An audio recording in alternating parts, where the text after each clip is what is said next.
This episode of GT the Podcast is supported by Alcon. GT the Podcast is an editorially independent podcast produced by Bryn Mawr Communications and supported with advertising from Aerie Pharmaceuticals. This is Ike Ahmed. And I'm Arsham Shaybani. And we want to welcome you to GT the Podcast.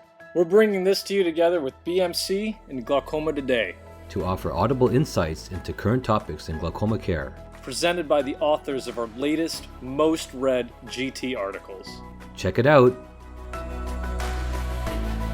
Welcome to GT the Podcast. In this episode, Dr. Amol Sura, ophthalmology resident at the University of Alabama at Birmingham, recaps his article, A Disease of Paradoxes, from the July-August 2020 issue of Glaucoma Today.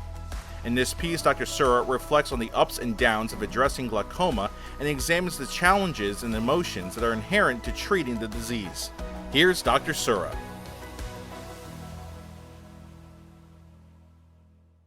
Before me sat an older, disheveled man with a familiar story.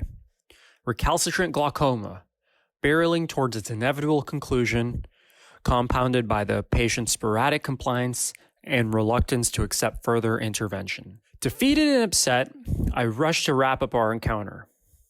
The patient must have sensed my frustration as, grinning, he quipped, "Google me."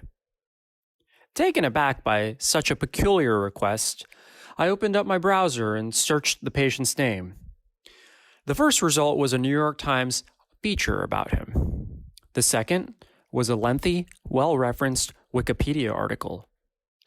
The patient, it turned out, was a world-famous artist who had been featured in the Metropolitan Museum of Art, among many other international museums.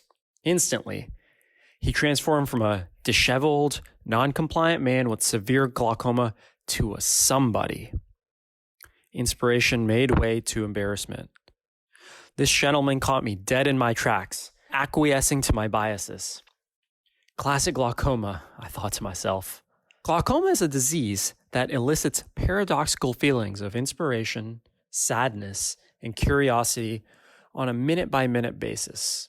It also lays bare my worst tendencies and biases. How often do I blame patients for their non-compliance without probing the root cause? How often do I use a paternalistic tone when recommending irritating, expensive drops or surgeries? How often do I gloss over the fact that vision loss has turned a patient's world upside down? Yet, even in these moments of doubt, the disease never ceases to teach me in unique ways.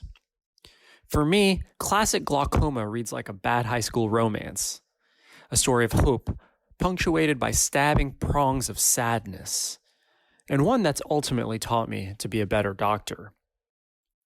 Now, some of my hope comes from reflecting on how far we've come. Glaukos is Greek for a blue-green color. The ancient Greeks named glaucoma as such because of the appearance of blue-green, hazy, rock-hard, bilaterally blind eyes observed with end-stage disease. Although these descriptions are more reminiscent of a zombie movie than a modern eye clinic, the fact that they are peppered across a wide variety of sources suggests that, incredibly, this presentation of glaucoma must have been common enough. It appeared as early as the time of Hippocrates in the 5th century BC. And for most of human history, glaucoma inevitably blinded people. Today, we can treat nearly every patient who is willing and able to access care. The same hope is counterbalanced by sadness, especially for those who cannot easily access care. My dad once told me a story of a neighbor he had growing up in our ancestral Indian hometown. Over time, the neighbor had lost his peripheral vision in both eyes until he was completely blind. As the burden of his care grew onerous, his family abandoned him, but not before running away with all of his money. He became an afterthought in the town and subsisted only off the generosity of another neighbor who housed and fed him. My heart sank. How common is this story? And how tragic are the unexplored stories of vision loss in my own clinic, where many of our patients are uninsured, undocumented, and live hundreds of miles away.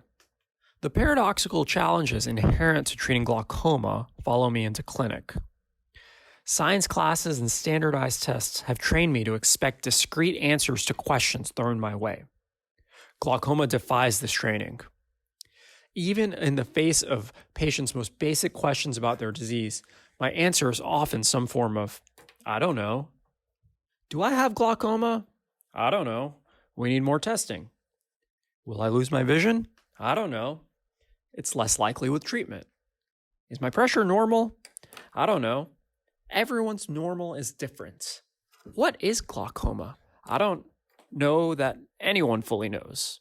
Within this sea of uncertainty, a percentage of patients whose disease never would have progressed still undergo the substantial risks of treatment.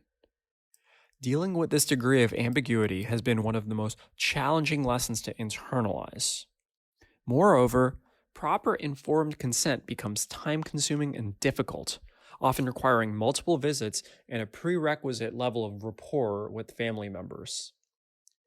Despite these challenges, or perhaps because of them, I have found my longitudinal relationships with glaucoma patients to be particularly meaningful.